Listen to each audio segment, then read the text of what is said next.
Hey everybody, welcome to the SimHanger. My name's Mark, and in this video we're back looking at sim pits or flight cockpits, call it what you will.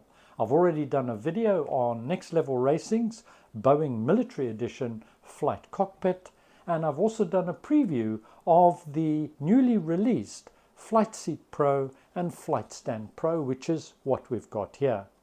Now both the Flight Seat Pro and Flight Stand Pro are available as individual units, or as I've got, they can be joined together as a single unit. And in this video we're going to be having a look at my setup, and I'll be telling you why I prefer this to the Boeing offering. If you're looking for more information on the Flight Seat or Flight Stand Pro, check out my previously referenced videos. Being separate units, you can buy only what you need, perhaps just the seat or just the stand, or as a complete unit.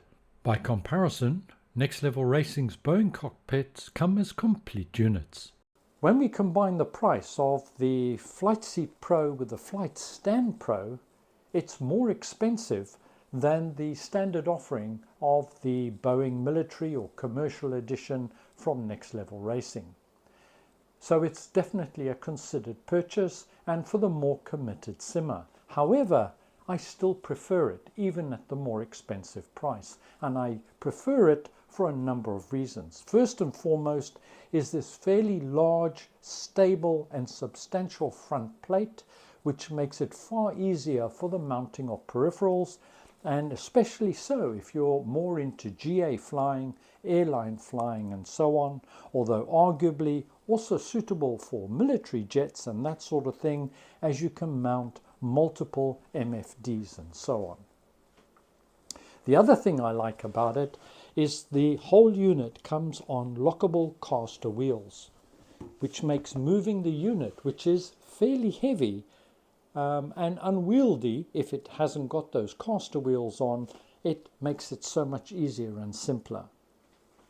The other thing I like is that there's been a number of design changes, which means the side plates that come, and you get two with the stand and you get two with the flight seat. As you can see, I'm not using all of them, I don't need them.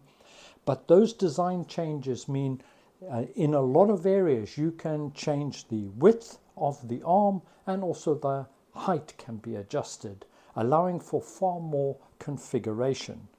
And in addition, it makes access so much easier.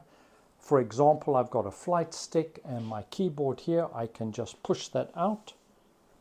Getting into the sim pits so much easier and quicker. I can pull that in, just lock it in place with a slight turn of the locking knob there, and we're done. Assembly of these different units is fairly straightforward. There's an assembly manual which is very well produced, as well as online assembly videos to help guide you. But it is a fairly timely exercise. Flight stand took me about 2.5 hours to assemble, and the flight seat something similar.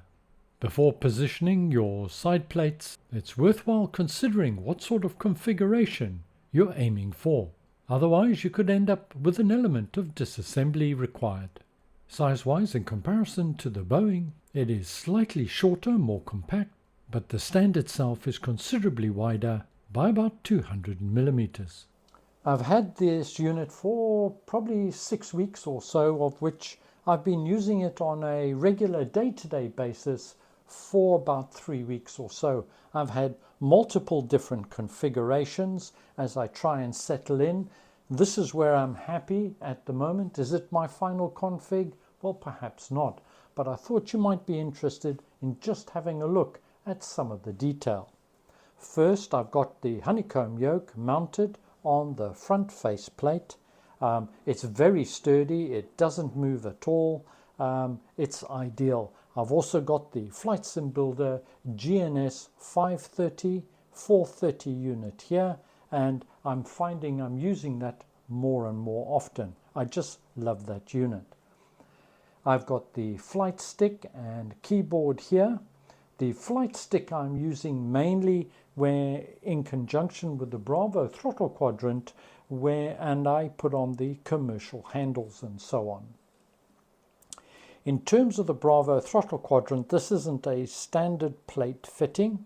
I will include a few pictures as I chat now to show you how I adapted it and fitted it. On the Stand Pro, the left ham arm extension, I used to fit a plate.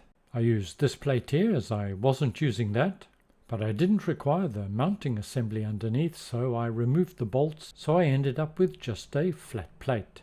With the kit you get a ton of bolts, and using 2 flathead bolts, I fastened it to the arm as far forward as I could, as shown in the picture above. I used the flat-headed bolts so that it didn't distort the angle when the Bravo throttle quadrant was fitted.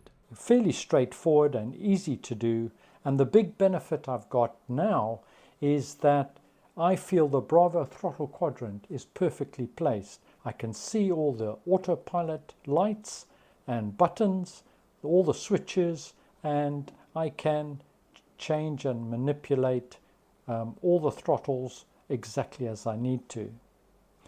Down here I've got a mouse pad, so I've got my mouse here and my on and off button, and also intensity controller for the HF8 haptic seat pad, which again I just don't fly without these days. I'm also using it with the Turtle Beach rudder pedals, which are the best rudder pedals right now in the market in my opinion, and they're just ideal. You'll notice that the rudder plate is substantially larger than what you get with the Boeing military or commercial edition.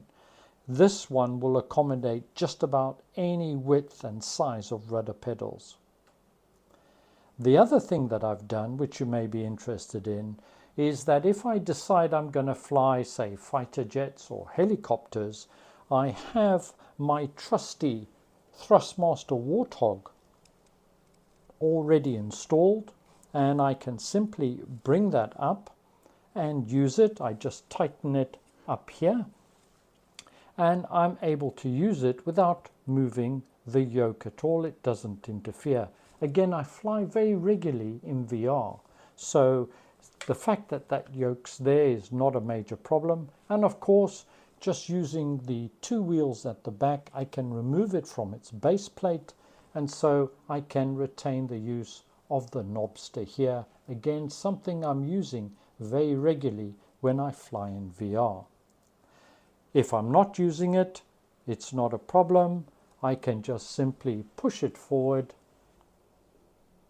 My Thrustmaster Warthog, personally, one of the best joysticks in the market. It's not new. It's been in the market for many, many years. It's an oldie, but it's still one of the best in my opinion. And that's basically my setup. Oh, one other thing I should show you. You'll notice there on the monitor that I've got the Tobii eye tracker set up. Let me just enable that. Let's just reset the view. And I've got my Tobii eye tracker, so I can now look around and do anything that I want to do whilst I'm flying, and just add to that overall immersion. So using Next Level Racing's Flight Seat Pro and Flight Stand Pro, that's my current setup. That's not to say it'll be suitable for you, and you need to bear in mind I normally fly in VR. But having a SimPit has transformed my flying experience, and the Pro setup, well, it's just simply enhanced it. Absolutely love it. And I'll just repeat what I said in my first video. This is not a toy. Built of metal, very sturdy construction, built to last. It's a one-time purchase, and in my personal opinion, it's great value for money, because I spend a lot of time flight simming. Thank you very much for joining me today. I hope you found it useful and informative. Take care out there, everybody. I'll see you soon, and bye for now.